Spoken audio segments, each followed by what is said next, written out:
बदलापूरला जी घटना झाली आहे ती अतिशय दुर्दैवी अशा प्रकारची घटना आहे।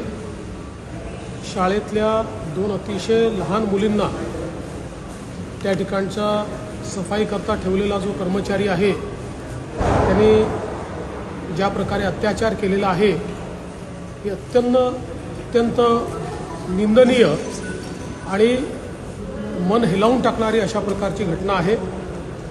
या घटनेचा एक मोठा उद्रेक देखील जनतेमध्ये आपल्याला पाहायला मिळतो आहे। या संदर्भात माननीय मुख्यमंत्र्यांनी देखील याची दखल घेतलेली आहे। आम्ही तात्काळ या संदर्भात सीनियर IPS ऑफिसर आरती सिंग ज्या IG लेवलचे ऑफिसर आहेत त्यांना नियुक्त केलेला आहे। महिला IPS अधिकाऱ्याच्या अंतर्गत ही चौकशी व्हावी अशा प्रकारची भावना याच्या पाठीशी आहे। त्याचप्रमाणे पोलीस आयुक्तालयाच्या अंतर्गत त्या संदर्भात जी काही कारवाई तातडीने केली पाहिजे ती कारवाई देखील केली जाते आहे। या संदर्भात तात्काळ चार्जशीट दाखल केली जाईल अशा प्रकारचे निर्देश देखील देण्यात आलेले आहेत। फास्ट ट्रॅक कोर्टाची निर्मिती करण्याचा प्रस्ताव देखील हा मागवण्यात आलेला आहे आणि कुठल्याही परिस्थितीमध्ये अशा नराधमांना त्या ठिकाणी तात्काळ शिक्षा व्हावी अशा प्रकारचा प्रयत्न हा राज्य सरकारचा आणि पोलीस विभागाचा असेल। त्या दृष्टीने जी कारवाई करणं आवश्यक आहे त्या सर्व कारवाईची सुरुवात ही अतिशय वेगाने करण्यात आलेली आहे। सर, जो मॉब आलेला आहे तो स्वयंस्फूर्तीने आलेला आहे का? कारण त्याला नेतृत्व कुणाचंच नाही, ते अचानकपणे येऊन रेल्वे ट्रॅकवर उतरले। मग आता हा मॉब जो आलेला आहे हा स्वयंस्फूर्तीने आला किंवा कसा आला याच्यावर कमेंट करणं हे मला योग्य वाटत नाही।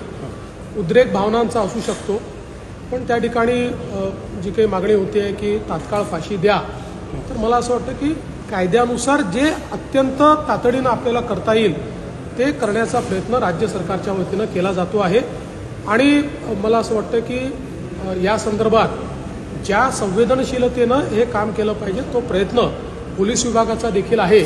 त्यामुळे कुठल्याही प्रकारे दंगा होऊ नये हा मात्र प्रयत्न करणं हे गरजेचं आहे। पण ही घटना 13 ऑगस्टला घडली आणि आता इतका उशीर झालेला आहे या सगळ्यामध्ये कारवाई करायला असं वाटत नाही का? ही कारवाई ती घटना उघडकीस आल्यानंतर तात्काळ झालेली आहे। तथापि त्याच्यामध्ये जाणीवपूर्वक कोणी कुठली दिरंगाई केली आहे का, कोणी लपवून ठेवलं आहे का, या संदर्भातही चौकशी ही जी काही SIT आपण केली आहे ती करेल। किती दिवसांमध्ये ही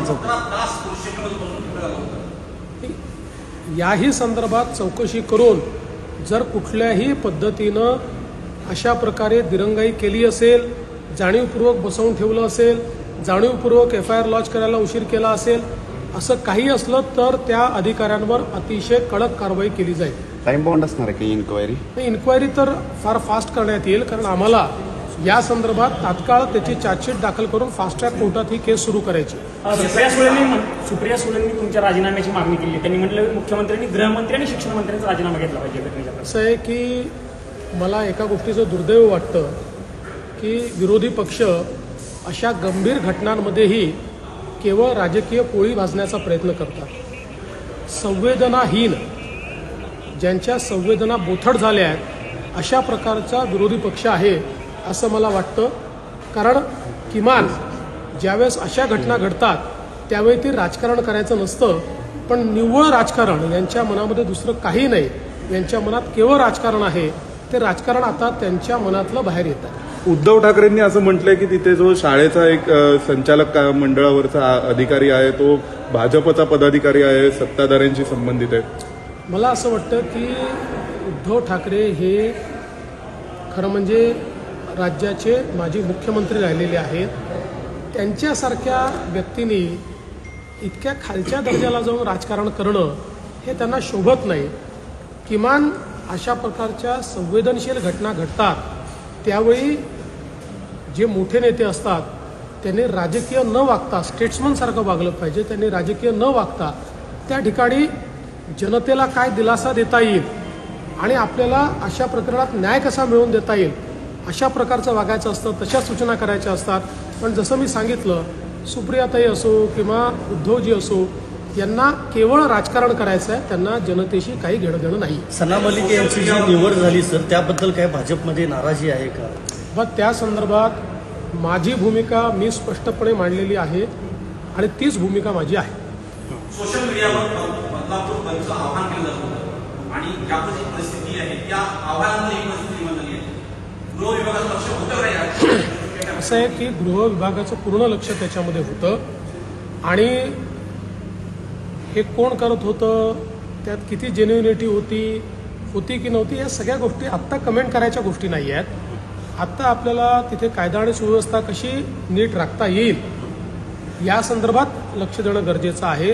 मुलीच्या कुटुंबाला न्याय कसा देता येईल याकडे लक्ष देण्याची आवश्यकता आहे. या बाकी गोष्टींच्या संदर्भातले काही गोष्टी आम्हाला माहिती आहेत, त्याचे खुलासे आम्ही नंतर करू. या संदर्भात अधिकाऱ्यांची बैठक वगैरे तुम्ही काय घेणार का? मी आणि सीएम साहेब आम्ही दोघंही सगळ्या अधिकाऱ्यांशी बोललेलो आहे. त्याचा कुठल्या ट्रॅकवरती न्यायची, किती फास्ट ते करायचं या संदर्भात सगळी सेन्सिटिव्हिटी त्यातली जी आहे, संवेदनशीलता आहे, त्यानुसार कारवाईचे आदेश देण्यात आले. तुम्ही दिल्लीमध्ये आज काय महत्वाचे काय? दिल्लीमध्ये काही महत्त्वाच्या बैठकांकरता मी आलेलो आहे. आमची एक बैठक झालेली आहे, अजून 1-2 ठिकाणी मी भेट देणार आहे आणि त्यानंतर परत जातो. विधानसभा बैठक आहे. प्रकाश आंबेडकर आता एक बोलताना म्हणलेत की मनोज जरांगे यांना पुढे करून मध्यंतरी दंगली घडवण्याचे सुद्धा काही प्रकरणं सुरू होती, तेव्हा कट चालू होता. या संदर्भात समजा प्रकाश आंबेडकर साहेबांकडे काही माहिती असेल तर ती त्यांनी द्यावी. गृह विभाग ती पडताळून पाहिजे.